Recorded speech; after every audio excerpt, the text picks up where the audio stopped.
or energetic effort is very important. The Buddha says that we should always examine ourselves and strive to improve ourselves. If you are negligent, you are careless, and you don't improve yourself, you are wasting this human life. And if you waste your human life, at the end of life, you will regret terribly. A lot of people, sometimes we chase after worldly, material things in this world. And there is no need actually to be so ambitious, to have so much money and all that. The middle path is the best. If you are middle class of society, actually you should be the happiest persons in the world. There's some people, they have too much money, then all kinds of dangers come, kidnappings, robbery, etc. So, if a person is wise, then he is diligent to cultivate the spiritual path. Not necessarily to become a monk. Even a lay person can practice the spiritual path as much as he or she can. And holy men like the Buddha and Jesus, they always dispraise or criticize people who don't make any effort. Like Jesus says that they are like dead men, and the Buddha also says they are a person who does not advance himself is as good as a corpse. Might as well die rather than continue to live. If you live another 20 years and you don't improve, you might as well die now. So instead of wasting all whatever blessings you have, the longer we live as human beings, the more of our blessings are used up.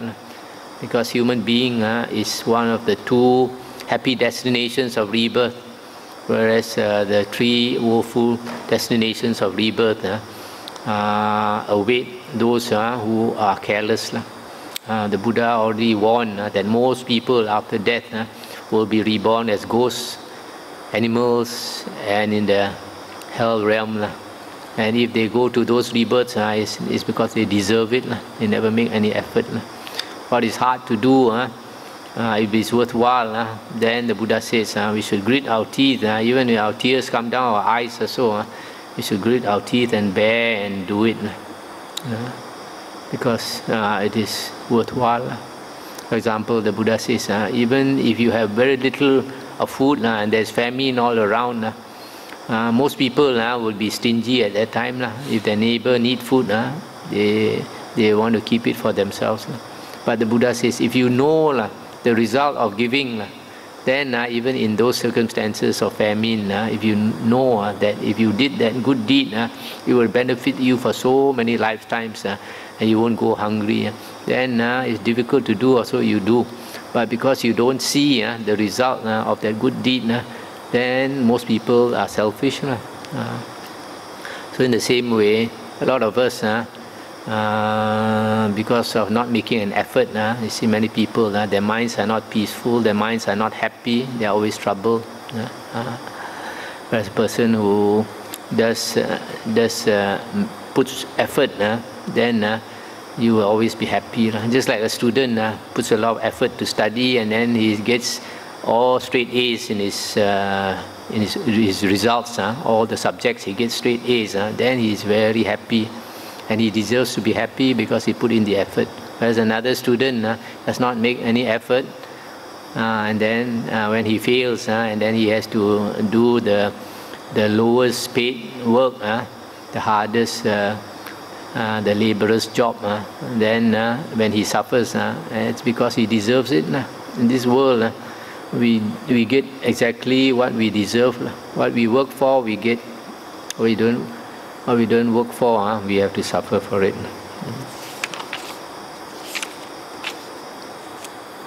I think I'll stop here for tonight.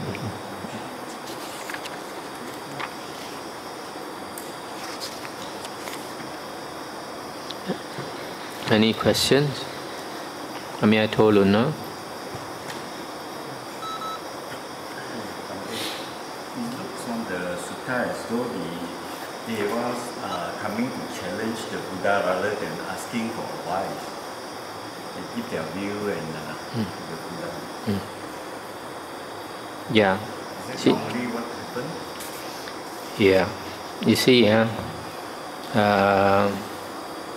whenever we have power, influence, power and influence, then our ego becomes bigger. So even human beings also the same. When a person is poor, that person acts very humble. One day when the person becomes very rich, then his ego goes up many times. So in the same way, there are some devas, when they were human beings, probably they were virtuous, they did a lot of good deeds and all that. But after they become devas or devis, then because they are so powerful, then the ego makes them change.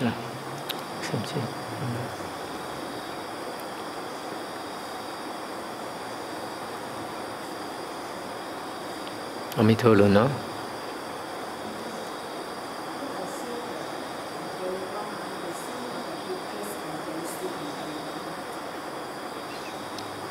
Because many of the devas, they have hatred, they have a lot of unwholesome qualities, because many of them are putujana, they are not Arya. If they are Arya, it's different. They may be very powerful in terms of psychic power and all that, but spiritually they may not be advanced. They are not Arya, as long as they are not Arya. If they are Arya, it's different. That's why when a person is spiritually advanced, say for example a person is an Arya, or a person is a real monk practicing the way out of samsara, then these devas who know, they will come and pay homage, will come and pay respect.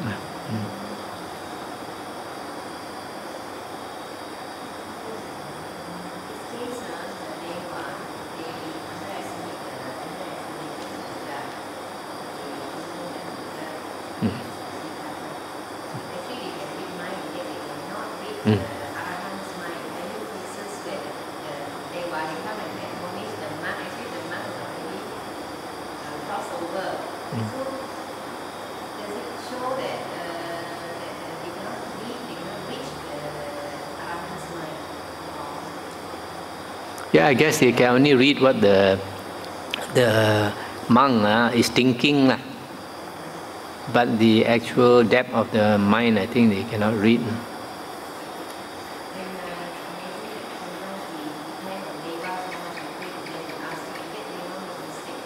Oh yes, yes, yes, yes,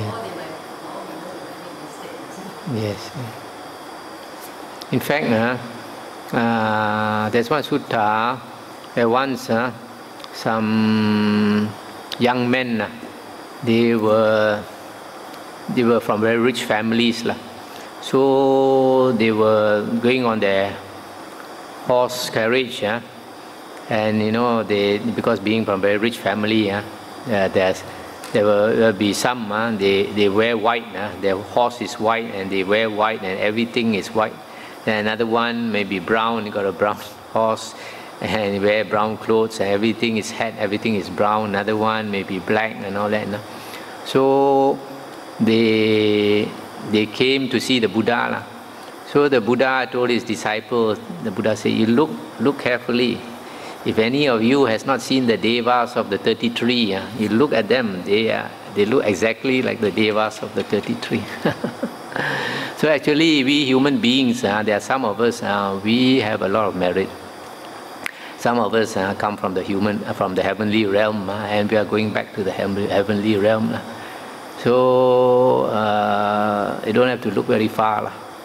So if you know how to behave yourself, you are already a deva or a devi inside. We are not very much different. Humans, those of us who have merit, we have blessings, we are actually in a very happy world. Because not all devas are happy, there are some who are born low, like the Naga and the Yaka and all that. They have to kill to cari makan, to get their food, like the mountain spirits. the river spirits, the snake spirits, the bird spirits, Garuda, etc. They have to kill. So we are not so much different from them.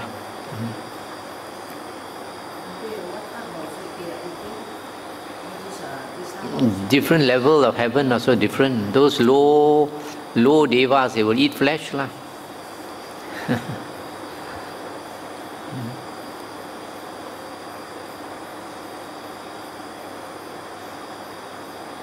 That's why sometimes some people, they are careless, they wander into the forest and the jungle alone. After that they are lost. I know of somebody who told me the relative just moved into the new housing estate, in Perak. And then they started walking up the hills. And the husband and the wife and the daughter, about 10-year-old daughter, walking in front. Actually, it's a new housing estate and it's a new area, and the hills, seldom people go. So this couple went with the daughter, and then after some time the daughter disappeared. When they searched and searched, they could not find the daughter. And they made a police report, and many hours later the daughter was found quite a long distance away, over 2 hills. And found dead. And it seems the person who found her heard something dropping on the ground, pop. Then went to see, he saw this small girl like drop from heaven like that. So it verifies actually what the Buddha said, because sometimes the Buddha meets some fierce devas and they give him a warning. The deva tells the Buddha that he can make him mad, or he can pluck the heart from his body out. Or you can catch him by the leg and throw him over the hill. So this is the 3rd case of what happened to that small girl. Got thrown over the hill, over 2 hills, landed the other side dead. So people, the karma is not very good. They have to be extremely careful. If your karma is very good, you go to such places, you'll be protected by other devas. These things rarely happen. That's why a lot of people don't know about them. Sometimes you read these things in the suttas, you may not believe also until it happens.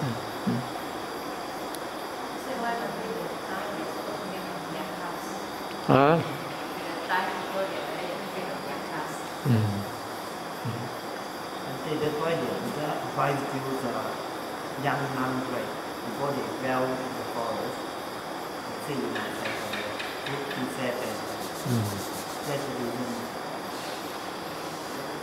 That's one of the reasons. Another reason, if you want to progress in your meditation, you got to have very good sila. Your karma must be very good. Sometimes unwholesome karma is not only from doing unwholesome action, sometimes it is neglect in doing what you should do. Sometimes many of us, we have certain responsibilities and we don't carry out our responsibilities well enough. We are careless. Think I couldn't be bothered.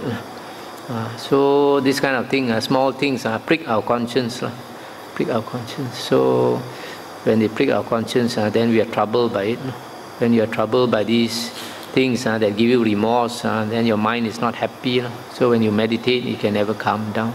Just a few days ago when the bus came, one lady came to ask me, she said she promised to do something few years ago, but she did not do it. And up to today, she is very disturbed by the fact that she promised to do something and she did not do. But she wouldn't tell me what it is.